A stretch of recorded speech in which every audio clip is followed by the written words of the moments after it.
Мынакей, барыңыздар көрүп турасыздар.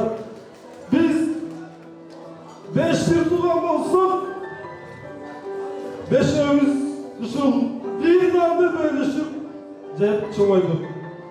Жашоонун шарты, жашоонун мыйзамы ушундай экен.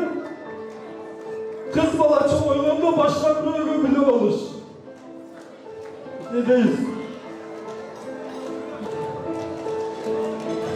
Bizi uşulukla çeyin, sıyla, urbatta biz için büyük gelsek, yaşamın şartı uşunday.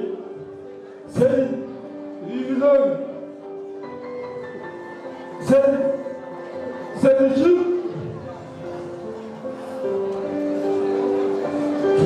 uşulara bizimiz, sen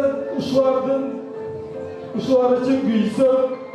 Uşular barda ata-enesin bir tuğanlarını sıylasak, sen oşol uydu abroy tabasın. Oşol uydu vakit tabasın. Oşol için aytatılır, vaktini oldular.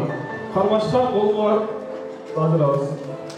Ardayın, uşul бүгүнгүндө кандай gülüp жайнап жүргөн болсоңор, ömrüңөрдүн акырына чейин ойноп күлүп жашоонун туу чокусунда эң бактылуу күнүндө жашашыңарды мен каалайм.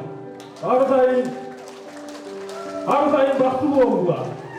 Рахмат, урматтуу коноктор, куш келипсиздер. Анча-мынча кадашыңыздар келсе, биз кечирим сурайбыз. Жана той элерине дагы бир жолу ыраазычылык билдиребиз. Ар дайым бар болуңуздар. Силерге де үй бүлөлүк бакыт каалайбыз. Рахмат чоң.